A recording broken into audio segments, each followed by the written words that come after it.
I'm Rebecca Nathenson, and I lead the team that creates tools and end-user experiences that help developers build amazing visual and voice experiences for Google Assistant. Before I became a Googler, I led product teams at Box, Jobvite, NetSuite, Shutterfly.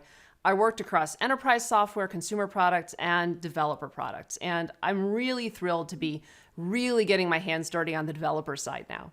So when I was at I/O, I said I was going for a three-peat on Voice Talks, and here I am. And what a way to get my hat trick. I get to talk with Dominique Essig, VP of Conversational Commerce at Walmart.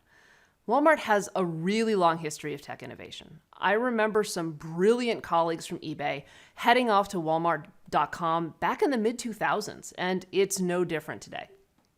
Today, Dom and I are going to be chatting about Walmart's recent innovations in voice, demos included, because you always have to have demos, and how they're using the Google Assistant to help their customers shop for what they need faster and more easily. Dom, welcome. Yeah, thank you, Rebecca. I'm excited to be here and excited to talk about our voice experiences with you. Yeah, me too. So first off, could you tell me a bit about your background? I've heard a bit about it, and it just sounds like a fascinating path to get to Walmart. So I oversee our conversational commerce team at Walmart, which is a portfolio company within Store No8. I joined Walmart through the acquisition of Bonobos, where I was the chief experience officer. After Bonobos, I was the chief product officer at JetBlack, which was actually the first portfolio company out of Store No8. JetBlack was really focused with the idea of testing new technologies for the business. And we learned a really interesting kind of insight is that customers really enjoy talking to brands.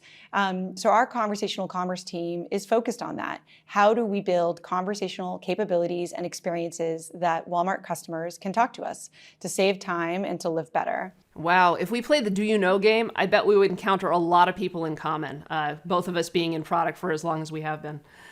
So I can't wait to start talking about all the conversational commerce elements, but first I'd love to do a little framing. So retail has undergone an enormous amount of change over the course of the last 18 months with COVID. Everything from people not wanting to be in stores and therefore ordering for delivery or ordering for pickup, to inventory challenges, to people coming in and out of the store as quickly as they can. I was wondering if you could tell me a little bit about how all of these changes have affected Walmart. I think COVID, drove rapid changes in consumer expectations, and this market is incredibly competitive for our customers. We've seen the growth of the general assistant and how it helps our families every single day. But what we really are starting to see now is kind of voice commerce and voice shopping. If you think about it, food was really somewhat the last frontier in 2020. In e-commerce, we saw tremendous growth and families going online to purchase the items that they need. So I'm incredibly excited about voice commerce and how it can enable and help our families. The expectation in 2030 is that 30% of e-commerce revenue will come from voice shopping. So I think there's tremendous opportunity here to help customers. I know I've done a lot of new things over the last 18 months, everything from commerce to voice. I never expected to be adding to my shopping list when I'm wrist deep in biscuit dough, but when you're out of butter, you're out of butter. There have been so many new ideas. We've seen new games come out, new options for entertainment, and of course, all sorts of new commerce options. And so I was wondering if you could tell me a little bit about how Walmart is doubling down on the innovation. It's really clear that Walmart is dedicated to this space, and in particular, this Store No8 idea. I'd love to hear a little bit more about how that works. Yeah. So Store No8 is the incubation arm of Walmart. It's a core element to how they think about innovation for the company. This mission is really about how we shape and form and think about the future of commerce, particularly looking at consumers, industry, and the market. There are several portfolio companies within Store No8. It's actually not a store. It's a collection of portfolio companies that are focused on different experiences. And our team is focused on conversational commerce and specifically how do we test and learn, pivot to create the best experiences for our customers. We work alongside, but outside of kind of the core Walmart team. And when we've proven that a capability is ready, it will graduate into Walmart and think and grow to scale. I can imagine all kinds of ways that conversational commerce can help shoppers. And I imagine it's kind of tough to figure out what direction you go first. So I was wondering, what is most exciting to you about voice in the future? And what is the team focusing on right now? So first and foremost, about how we help our customers. So as we said, the past year and a half have been incredibly challenging. And what we really noticed is, and are focused on, is how do we help our busy families manage the complexity of their day-to-day lives? And so on average, people in the United States spend 2 hours a day kind of managing their household needs. That's everything: food prep, cleaning, household management. That's incredibly overwhelming. I'm sure you feel that as well. And so, our focus is how do we bring ease and convenience? I think our customers are seeking that to make their lives easier. And so our mission is really simple: build conversational experiences that enable our customers to talk to Walmart anywhere or anytime so they can shop and get the things that they need. And that comes to life in 4 ways. 1, save time. We all need more time. 2, help solve the paradox of choice. 3, be basically anywhere and everywhere our customers need us to be. And 4, allow them to communicate naturally. The power of voice, of just asking for what you need, is really quite important for our customers. I would love to hear more about the paradox of choice. I am the sort of person who experiences analysis paralysis pretty much anytime I'm trying to buy something that is larger than a pack of gum.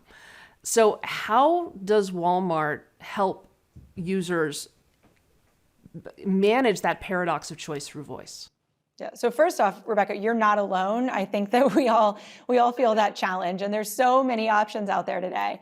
But when you think about your household shopping and you think about the things that your family needs kind of on a weekly basis, you really don't need thousands and thousands of options. You're looking for the right option that helps you solve your problem, and you probably just want to get it as fast as possible and move on to the next thing that you need to do for your family.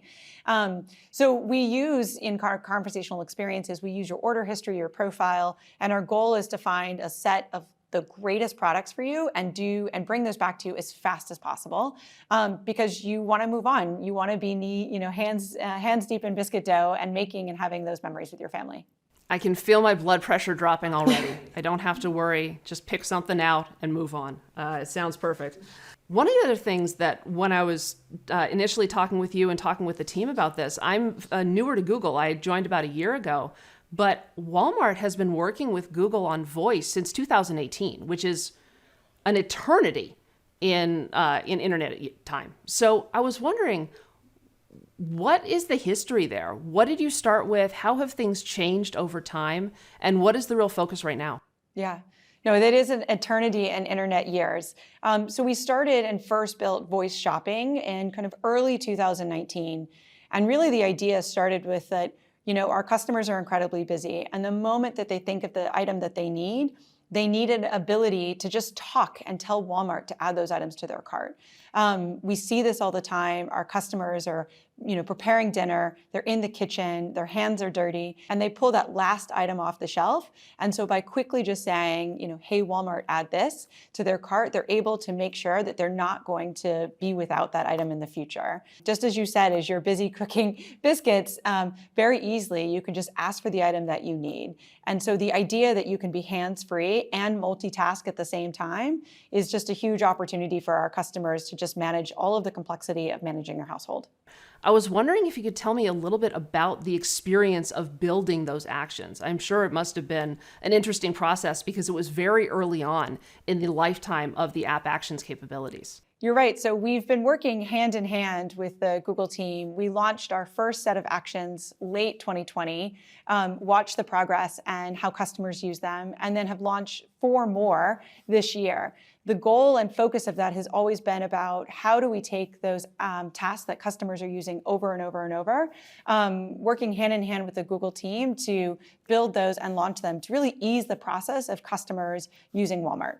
Yeah, that makes sense. And so some of the actions that you put together are pretty multi-step if you were to do them just tapping on a screen, which I think is really interesting because streamlining it is a really great way to help customers save time. But one of the other things that I really love is you can choose to do this action that takes you all the way through a whole bunch of steps, or you can choose to take those steps either using your voice plus your finger plus visual, or you can do it on multiple devices. So I was wondering, what is Walmart's approach to handling this very complex multimodal type of world that we're in at this point? Multimodal experiences are incredibly important for customers. We see this today. Customers jump between apps, desktop, mobile web, as they're going about their tasks. And conversational experiences aren't any different at all. In fact, what we find, just as you said before, customers can be busy in the kitchen, can quickly speak to their smart speaker, add an item to their cart, and then next they're kind of walking through the bathroom, suddenly realizing they're out of toilet paper or toothpaste and can kind of engage with their phone. Or even so, they're on their way to pick up their grocery order and they can check in via the car. So I think multimodal experiences are incredibly important for customers. Their day and are so busy and so dynamic that they want to engage with Walmart regardless of where they are. So we think this is a strong opportunity to continue to drive investment in an area that we're continuing to explore. I'm really excited to see this. I was wondering if we could get a demo of some of these actions that we've built. Yeah, absolutely. So just as I said before, so many of the times we found ourselves in the kitchen grabbing that milk and realizing we're at the very last drop. And so it's so easy just to say reorder milk on Walmart. Quickly, we were able to find the milk and add that item to your cart. Hey Google, reorder milk on Walmart.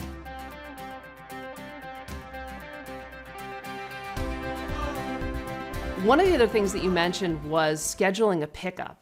And that's one that drives me bonkers because I have to look at my app, look at my calendar, figure out when I'm free, look back at the app again. Walmart can't do anything to handle my crazy calendar, although if you have anything in the hopper in the innovation group, I'd love to hear it. But you can make scheduling that pickup that much easier. And one of the things I love about this demo is it shows you how fast it is. It's so fast, it practically goes by in the blink of an eye. So why don't we take a look at that demo? Hey Google, book a time on Walmart.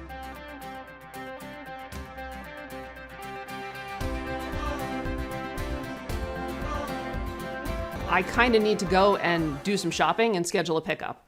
But that obviously doesn't happen until we're done here, and we're actually at the end of our time. So it's time to wrap up. Dominique, thank you so much for teaching me and teaching all of our audience about everything that Walmart is doing to push forward the bounds of conversational commerce. I really can't wait to see what we come out with over the course of the next months and years together.